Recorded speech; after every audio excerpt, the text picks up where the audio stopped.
רק תסכים להקלטה. כן. איך אני מעביר מסלייד לסלייד? לדעתי אתה פשוט לוחץ לספייס. עם החץ, חץ ימינה, חץ שמאלה. חץ ימינה, חץ שמאלה. תנסה. חץ. לא, חץ החץ במקלדת. חץ ימינה, חץ שמאלה. לדעתי כן. כן, תנסה רגע. כן, בדיוק. זהו, 100%. מעולה. טוב, אז בוא, אנחנו בעוד דקה מתחילים. 100%. רציתי לשאול אותך אם לתת לך כוס מים, אבל... יש לי... זה במקרה הכינותי. בגלל הכין אותה מראש, יפה. כן. טוב, אז אנחנו ממש בעוד דקה נתחיל, ניתן לי הזדמנות עוד לאחרונים להגיע. בסדר, כן. אנחנו יקים, אנחנו לא מתחילים לפני הזמן. רגע, אני אבדוק שיש שני הפעלות. הנה 10. אני אציג אותך קצרות. בוקר טוב. Good morning everybody. Our first and honorary speaker for the convention is Professor Eliyahu Schleifer from Hebrew University, Hebrew College, and many other credits. He needs no introduction. Well, he needs introduction for people who don't know him. Eli was a mentor to many generations of Chazanim and Chazaniot. I think most people, both in Israel, in Germany, and probably also in the United States, know who Eli Schleifer is. A wonderful cantor in his own right and an incredible scholar. And we are Honored. and one of the kindest and most generous people I know. So Eli, כבוד גדול ושמחה גדולה בשבילנו שבאת. תודה רבה. בוא, אני אראה לך את כל הקהל שנאסף לכבודך. שלום, שלום. ואנחנו, אתה יודע מה, אני גם יכול לשים את זה ככה שקצת תראה את הקהל. אני רואה, כן. And the lecture, Eli suggested, of course, he got a carte blanche to talk about whatever he wants, but then he made two propositions, and we thought that this Torah as song is a wonderful thing for us to hear. So without further ado, Eli, the stage is yours. תודה רבה. Thank you very much, Asaf. And shalom, shalom, dear friends. Shalom לקרוב ולרחוק. I would like to wish this conference great success. And I would like to thank the organizer, Cantors Asaf Levitin and Amnon Zelig, for inviting me to share with you my thoughts on the idea Torah as song. I'm sorry that I cannot be with you. I'm very sorry. And I'm also sorry that my voice is not as usual because I'm recuperating from a severe cold. So if I cough here and there or sneeze here and there, you will forgive me. In Parashat Vayelech, exactly Deuteronomy 31:19, God commands Moshe to write down a song and teach it to the children of Israel. As it is said there, ועתה כתבו לכם את השירה הזאת ולמדה את בני ישראל, שימה בפיהם, למען תהיה לי השירה הזאת לעד בבני ישראל. Therefore, write down this poem and teach it to the people of Israel, put it in their mouths, in order that this poem may be my witness against the people of Israel. And what's the idea of against the people of Israel? It is a rebuke against the people of Israel. when I bring them into the land flowing with milk and honey, and I promised on oath to their fathers and they eat their fill and grow fat and turn to other gods and serve them, etc., breaking my covenant. And when the many evils and troubles befall them, in other words, God is going to punish the people of Israel with severe punishments, this poem shall confront them as a witness, since it will never be lost from the mouth of its offspring. For I know what plans they are devising even now, before I bring them to the land of Israel. In other words, God knows ahead of time that trouble is ahead, because they will forsake the God and Torah, and Moses is commanded to have them this kind of a witness as a poem, and it says, "Vayichtov Moshe et hashira hazot bayom hahu, vaylamdah et bnei Israel." And Moshe wrote down this poem on that day and taught it to the people of Israel. And the poem is, of course, Ha'azinu, the very famous Ha'azinu Hashamayim va'adabera v'tishma ha'aretz imrei fi. The song which is known as Ha'azinu is not a happy one, although it starts very nicely, but it is a harsh rebuke of the Israelites and a gloomy prophecy on their future, as they would be severely punished. The song concludes with a happy end. When the Israelites will repent, God will restore them to be once more God's chosen people. But most of the song, most of the poem, is not happy at all. The song is so harsh that in various Eastern communities, Sephardim and Yemenites, it is read on Tisha B'Av instead of the Song of the Sea, instead of Shirat Hayam. Or in some communities it is read before reading the scroll of Eicha, the Lamentations. Rabbinic literature also relates to Ha'azinu with some kind of uneasiness. In the tractate Megillah 16b, it is compared to no less than the list of Haman's 10 songs in the book of Esther, and the list of the wicked kings of Canaan in the book of Joshua. Unlike the glorious Song of the Sea, Shirat Hayam, and the victorious Song of Dvorah in the book of Judges,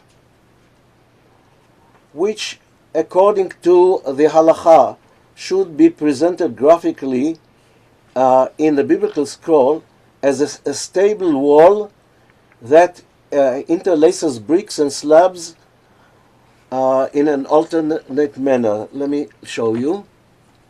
This is how Shirat Hayam is presented in the scroll. You see what they call slabs, and you see bricks. And it is written bricks on slabs and slabs on bricks, so as to present a stable wall. That Eli, what's the Hebrew term? Ariach al gabei leveina, uleveina al gabei ariach. So that it is like a stable song. But as you saw before, you've seen Ha'azinu is not written like that. It's written in 2 columns, and you read across the lines. Ha'azinu hashamayim v'adabera v'tishma ha'aretz imrei pi.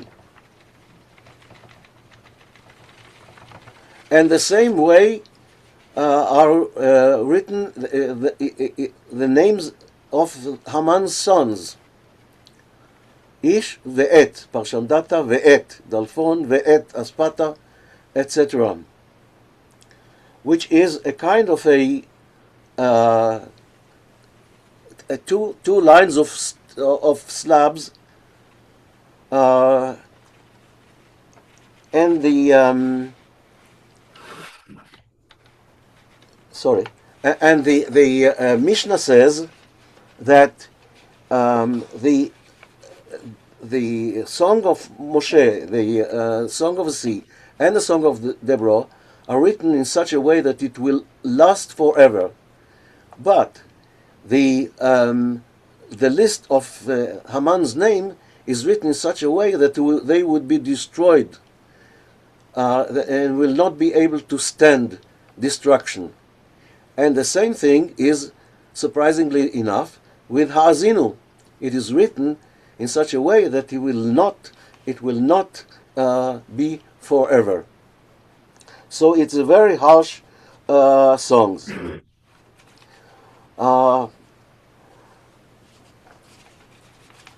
Therefore, it may come as a surprise that this song of Ha'azinu was the basis of equating the Torah with song, the entire Torah with song.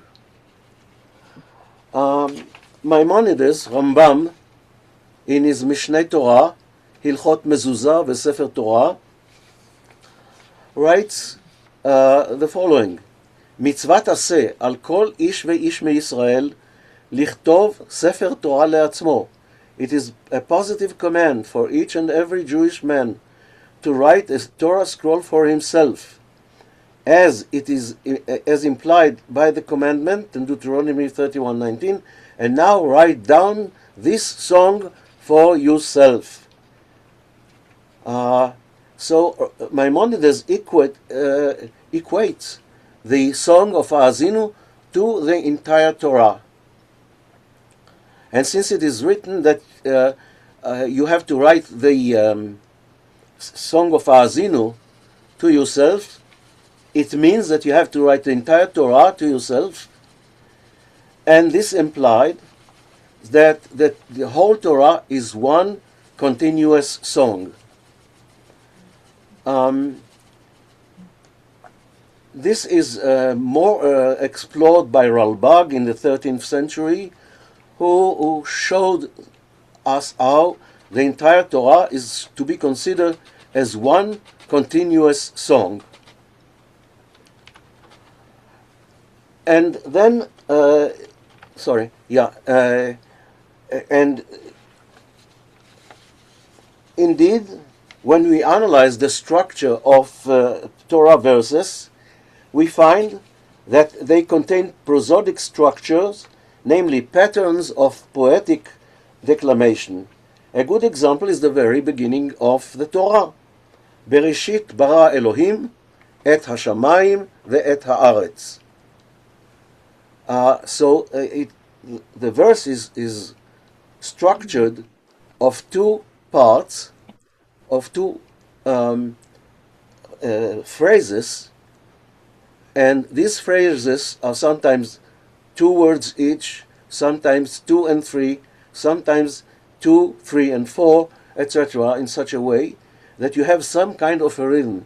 And therefore, you all know that in the Ta'amim, the cantillation signs, every verse is divided by an etnachta to show that it is made of 2 particles, sometimes the 3 particles, and then you have a Zarkase gold structure, but it doesn't matter. It is a poetic kind of structure, and therefore even the prose in the portions of Tazria and Metzorah are written in such a way. So you can say that there is some truth in this declaration that the Torah is written entirely in a kind of a prosodic structure, in a way that one should declaim it in a poetic structure. So the question is, if so, if the entire Torah is a song, what is its melody? On this we have the answer of Sefer Hasidim. Sefer Hasidim, which is attributed to Yehuda Hasid of the late 12th century, beginning of the 13th century, says comments about the Torah, on Devarim, Deuteronomy 19:14. Do not move you fellows border as the first one's bordered. That means it is a command in Sefer Dvarim against trespassing one's border into one's neighbor's plot. And Yehuda Hasid takes it in a kind of a symbolic manner. He says, לא תשיג גבול רעך אשר גבלו ראשונים, שתקנו הניגונים, שלא יאמר בניגון של תורה לנביאים וכתובים, ושל נביאים לתורה ולכתובים, ושל כתובים לתורה ונביאים, אלא כל ניגון כמו שהוא מתוקן, שהכל הלכה למשה מסיני, שנאמר, יעננו בקול. Do not move you fellows border as the first one bordered. That, so Yehuda Hasid says that they established the melodies, that one should not use the Torah melody for the prophets or writings, that means for the Psalms and so on, or prophetic melody for Torah and the writings, or the writings melody for Torah or the prophets, rather every melody as it was established, for it is all a law given to Moses from Sinai. As it is said, God actually answered him in sound. Wow, what a far-fetched interpretation. Where does he get this kind of an idea? It seems that the idea comes from the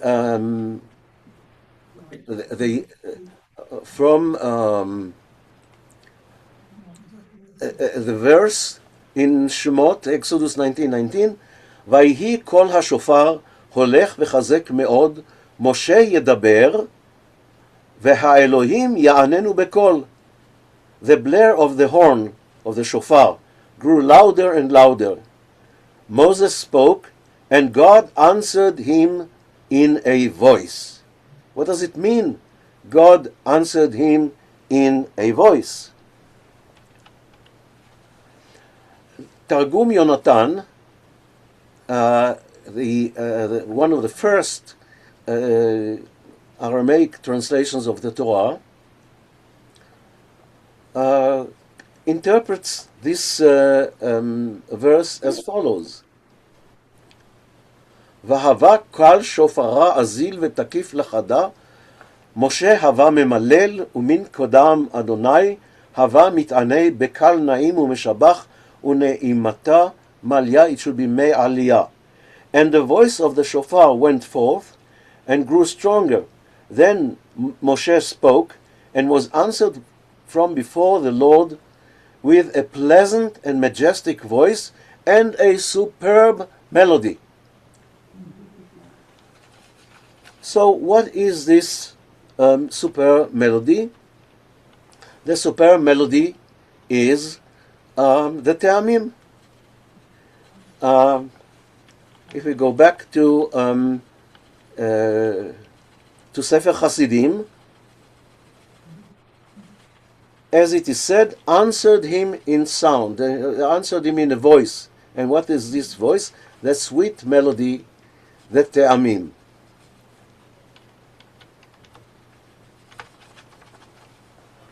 So now it is clear that according to Sefer Hasidim, the Te'amim, or the melody of the Te'amim, is no less than God's voice, and it is God's melody. And therefore, it should be considered very, very sacred and not to be changed forever. You can change melodies of prayers, but you cannot change the melody of the Te'amim.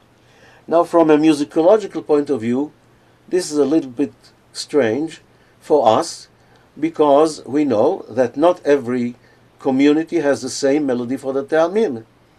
The Ashkenazi community is very far from the Sephardic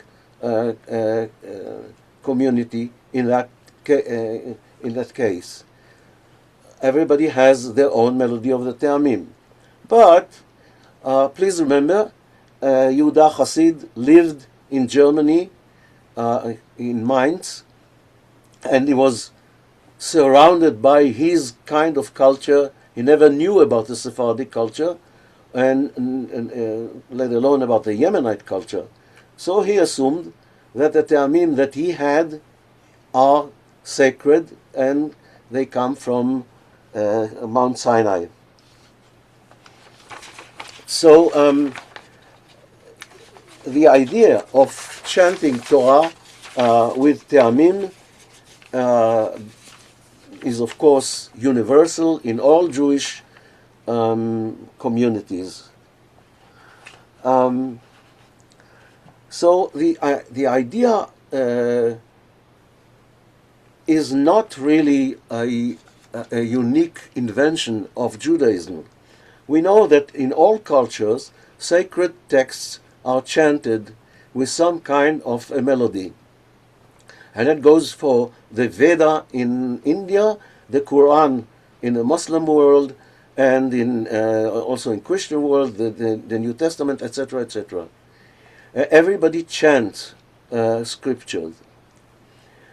Now, in Judaism, the idea of chanting with Te'amim, or with some kind of a melody, was extended from the Torah to Torah Shebe'al Peh, to the oral law. That means the Mishnah and Talmud and everything else that came after that. And we see this expressed in Megillah, again in the tractate Megillah, where Rabbi Shefatia said in the name of Rabbi Yochanan, Kol hakore belo ne'ima ושונה בלא זמרה, עליו הכתוב אומר, וגם אני נתתי להם חוקים לא טובים ומשפטים לא יחיו בהם. The book of Ezekiel has a verse, a very problematic verse, where God says to the prophet, and I gave them laws which are no good, and precepts which they cannot live, by which they cannot live. This is meant about the wicked people. God gave them laws which are no good. In other words, they turn God's good laws into something which is no good. And many statements by Ezekiel are really enigmatic. And this is one of them, but it is interpreted by Rabbi Shefatia in the name of Rabbi Yochanan. Whoever reads meaning that reads the Torah without a melody and studies the Mishnah without singing, he is the one who sins, is a sinner, and is a wicked person. So from that we know that everything should be chanted, not only read. And indeed, we chant, Judaism chants everything. אלו דברים שאין להם שיעור, הפאה והביקורים והרעיון, וגמילות חסדים ותלמוד תורה, אלו דברים שאדם אוכל פירותיהם בעולם הזה, והקרן קיימת לו לעולם הבא. כיבוד אביהם וגמילות חסדים, ואהבת שלום בין אדם לחברו, ותלמוד תורה כנגד כולם. This is what we know as the Lernsteiger. The kind of melody, or actually it's many melodies, to which the Mishnah and Talmud is studied. Now, not only did Jews study Torah or Talmud with a melody, but in good old days, the preachers who delivered the sermon also sang their sermon.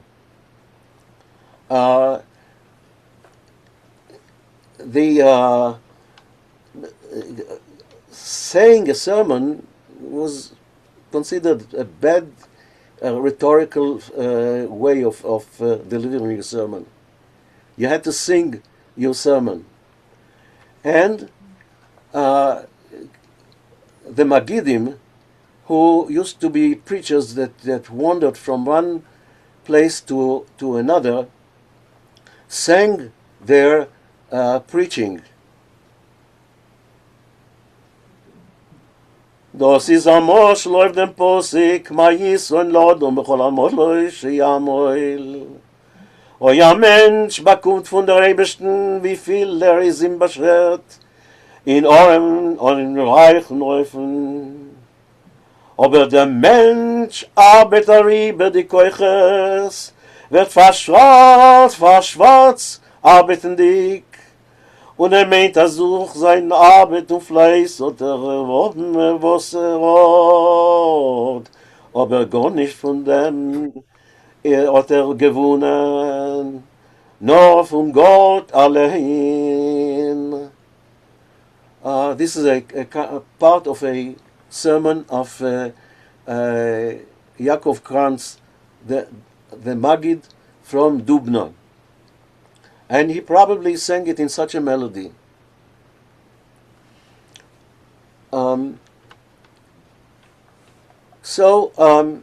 For many, many years, Jews sang everything. But in the 19th century, part of the reform was to get rid of this kind of singing. And one of the very important rabbis in Hungary, a great authority in the reform movement of his time, Aaron Horiner, wrote as following in his booklet, Kinat Haemet, the zeal for the truth. He writes, ידוע ומפורסם ובעירי ובעיירות הסמוכות, שמאז נחני השם יתברך אל מקומי, וזכיתי לקנות ספר תורה. תיקנתי לי בית תפילה היכן בגרסינה, that means שם אני לומד. ובשבת ויום טוב, בתפילת שחרית בהשכמה, אני לבדי ובעצמי קורא בתורה. ומעולם לא קראתי בניגונים ההמה המבלבלים את הכוונה, ואין בהם טעם וריח תורה. It is well known in my town and in the neighboring towns that since God led me to my place, the town of Arad, Hungary, and I had the privilege to buy a Torah scroll, I built a house of prayer for myself, and he actually for his community, where I study, and of course where he also preaches. And on Shacharit of Shabbat and holidays, I read the Torah. That means he himself reads the Torah. He doesn't allow anybody else to read the Torah. And I have never read with those chants that confuse the meaning of the text and have no taste or smell of Torah. Indeed, the Reform rabbis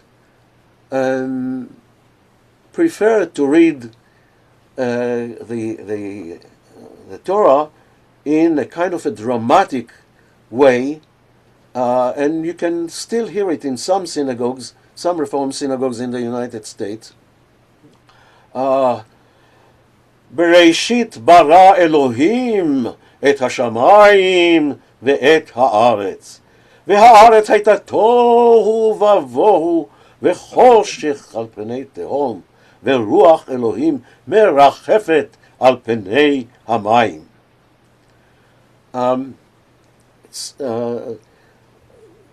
This was considered by Reform rabbis to be the proper way of reading without being disturbed by these strange melodies of the te'amim. So the question is, what should we do? Should we chant with the te'amim and maybe lose the drama, or chant or say the drama without the te'amim? And my feeling is that we can do both. We can chant Torah in te'amim and yet preserve the drama in the reading. Of course, not every passage in the Torah lends itself to such interpretation, but the narrative passages of the Torah and the some prophecies, etc., can be sung in such a way, can be read in such a way as to preserve the both things. And I will demonstrate that in a minute. But I want to say some other things about that. The idea of chanting sacred scripture has practical reasons and has spiritual reasons. The practical reasons are go back to the old times when we didn't have any loudspeakers, any microphones, and one had to read in such a way that the entire congregation should be able to listen to every word, because every word is the word of God. And therefore, when you sing in a melody, the melody carries the voice to the congregation, and one hears much better. So perhaps this was the initial reason why people chanted sacred texts. The other reason is the idea that people remember the text better if it is connected to a melody. This is not always true, but it has some truth in it. It is not always true. It always reminds me of the story that in France it was customary to sing the multiplication table so that people would remember it. And one day the inspector comes to a class and asks a student to rise, and he asks him to recite the multiplication table, and the student says ta la la la la lam ta la la la la lam ta. So the inspector says, "What is that?" He says, "I remember the melody, but I forgot the words." So but still, it is a common belief, and has some truth in it, that the melody helps you remember the text, and indeed, after you're used to chant Torah in according to the te'amim, then many times, if you want to remember a verse, you remember first the melody, then you remember the text. Sorry. But it is, of course, not easy to remember the text when you have to read from a scroll, and you have to make some efforts to fix the te'amim with the text in your memory. It is not easy. It demands repetition and rehearsal. But still, after you've done it for some years in the synagogue, the same text sticks to you with the te'amim. Now, the question is then, how should we be able to read the Torah in te'amim and yet preserve the drama of the text? And I have a few suggestions, and you can invent your own suggestions. There are some ideas that came to my mind, and I worked according to them, and they didn't work. So from my experience, one is varying rhythm and tempo. If you read everything in the same tempo, it becomes a boring chant. But if you vary the rhythm, even Tazria and Metzorah portions become interesting. Then applying dynamics to the reading. That means changing the volume of the reading, thus emphasizing important words and de-emphasizing less important words. Then using different voice colors to different characters, or for different characters in the story. When you have a story and you have some characters there, you may want to change the color of your voice. This is you have to be very careful not to exaggerate in that, but on the other hand, it is very helpful. Then, utilizing features of the melodic structures of the Tam. So, if you have a Dargat Tevir, you have Dargat Tevir. If you slow down on Dargat Tevir, sometimes you can make an interesting statement on a word, and we'll see that in a minute. When needed, using variants of musical motives. Now this is for the experienced people. When you know your own system of te'amim, you may encounter all sorts of variations to certain te'amim. To take the example of Dargat Tevir, instead of Dargat Tevir, there is a variant. Dargat Tevir. And if you know this, and you use it sparingly, that means not on every Dargat Tevir, then it becomes meaningful. All right, so here are a few suggestions, and now what I will do, I will read the beginning of the Akedah,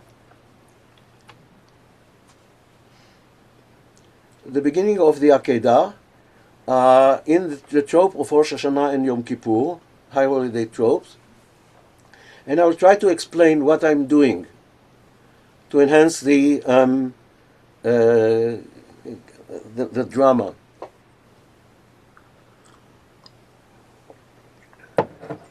Now let's take the first word. Vayhi. Now, if you know Midrashim, and if you read Rashi on Vayihi, Rashi says, En Vayihi ela letzara. That means the word Vayihi tells you that the story is going to be sad. It may have a good ending later on, but it has a sad phase into it. And Rashi explains it by the words Vayhi. Vayhi. Vayhi, two words in Midrashic Hebrew. Vay, oivei. He, it is oivei. So, well, of course, the Akedah is a problematic story and spells trouble. So I read it very slowly. Vayhi. And then I go, Achar hadvarim haele. And I use the pashta, Achar, after. Achar, everything, with the pashta, you can do lots of things. Achar hadvarim haele, veha Elohim nisa et Avraham, vayomer elav. And now I change my voice to Avraham. Make it a little bit like a command of God. Avraham. And I change back again. Vayomer hineni. Well, Abraham is hearing God's voice, and he's fearful. He doesn't say hineni like here I am. He says, oh, here I am. Oh God, what do you want from me? Vayomer kachna et bincha et hidchidcha asher ahavta. I emphasize the word ahavta with the pashta. Ahavta et Yitzchak velech lecha el eretz hamordia veha alehu sham leolah. Al, here is a yativ. It's not, you can see it in the print here. There is a yativ, and al above, on top of the mountain.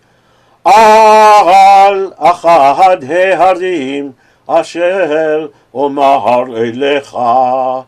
Now I pause for a moment and go back to the story.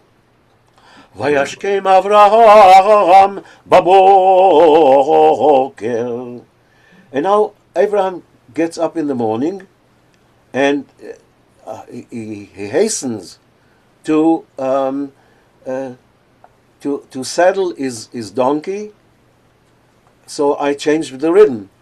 Vayashkem Avraham baboker, vayachavosh et chamoro, vayikach et shnei ne'arav ito, ve'et Yitzchak beno. Here I change to show that he has a problem to take Yitzchak, his beloved son. Then I use the word vayivaka, and he split, or he cut. I use the kuf. You see that the kuf has a dagesh in it. Vayivaka atzehei olah, to get the meaning of splitting wood. Vayahakom vayelech, and here ends the first aliyah. El hamakom asher amar lo haElohim. Second aliyah. Bayom hashelishi. Now Abraham looks up and sees the place. Vayisa, he looks up. Abraham et einav. Vayar et hamakom merachok. He see the place from far, as if a haze is on that place. Vayar et hamakom merachok. Now Abraham is in command, and when he is in command, he has a strong voice, not the voice that he has when he said Hineni. ויאמר אברהם אל נעריו, שבו לכם פה עם החמור, ואני והנער נלך עד כה, ונשתחווה ונשובה עליכם. I use the tipcha for nishtachave to give the sense of bowing down. ונשתחווה ונשובה עליכם. ויקח אברהם את עתי העולה, וישם, and he puts the wood on יצחק, וישם על יצחק בנו, ויקח בידו את האש. I emphasize Eish with a shin to emphasize fire. Het ha'esh. And now comes ve'et ha'ma'achelet, the slaughtering knife. And when I say ve'et ha'ma'achelet, I tremble a little bit. Et ha'esh ve'et ha'ma'achelet. Vayelechu sheneihem yachdav. Okay? So this is the idea of reading a combination of trope and drama. Of course, not everything lends itself to such dramatic interpretation. But if you put a little bit of drama, even in Tazria Metzora, you can make it more interesting. Toda rabba.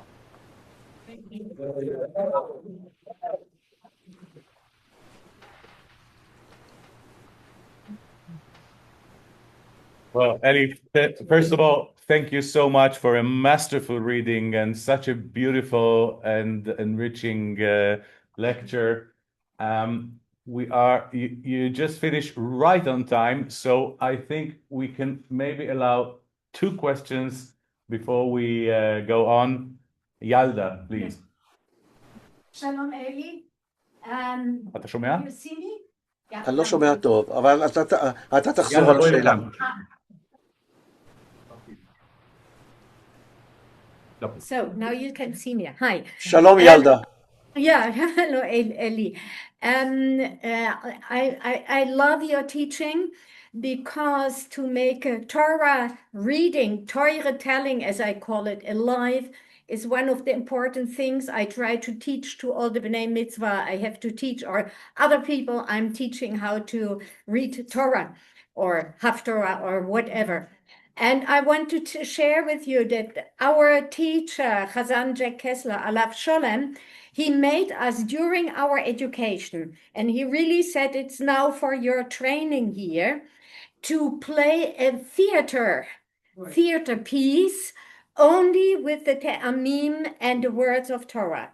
So that was a great teaching, a great training, and that is something I want to share with all people here, with all the cantors who are also teachers, to tell it that it is possible to bring Torah alive, even if you have the difficult passages, how the little pieces of the Mishkan are set together. That sometimes can be troubling to remember and to memorize.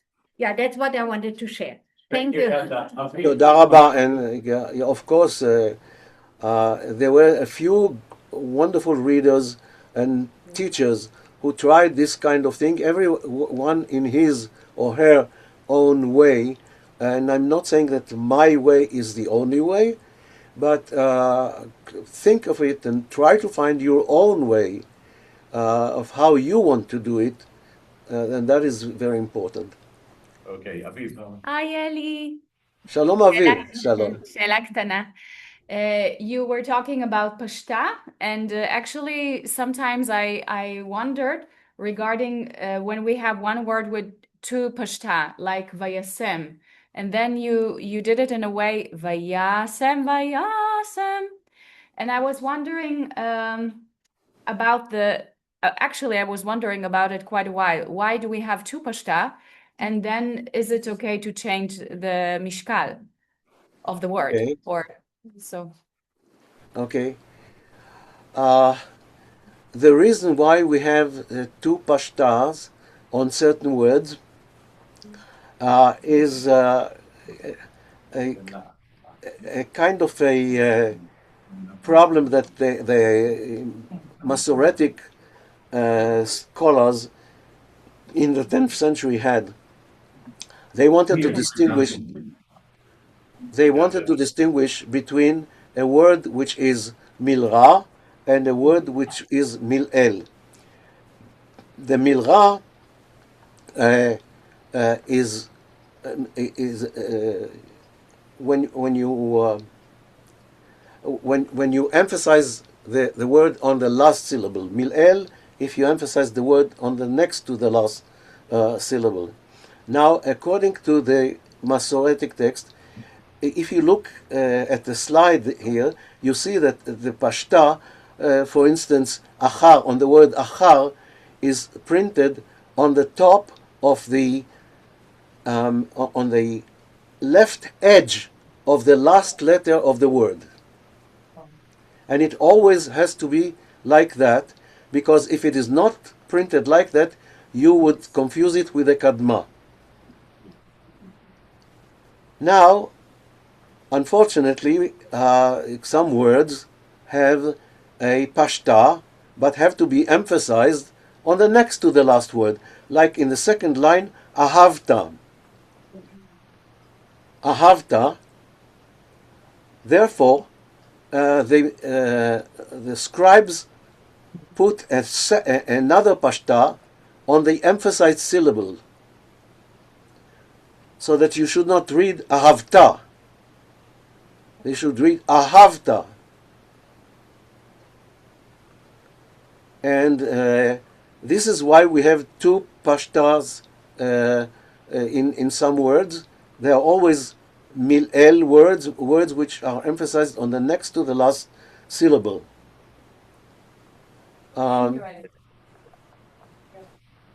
Okay, I Eli. can go on this one. We have to finish on time because there's a full program. Okay. Thank you for listening. תודה רבה. תודה And good luck רבה on- רבה, אלי, אני גם אשלח לך אחר כך את כל ההמשך של הכנס. בסדר, תודה. אנחנו ממשיכים עכשיו, והייתה הרצאה נהדרת. תודה רבה. תודה רבה. המון המון תודה. בבקשה. Ellie, Hi. Hi, Joyce. Shalom, shalom. I was very glad to see that you came and you're going to teach. It's wonderful. I'm thrilled to be here. It's great to see you. We have to catch up very soon. Thank you for this wonderful morning lecture. תודה רבה. להתראות, אלי, תודה. להתראות.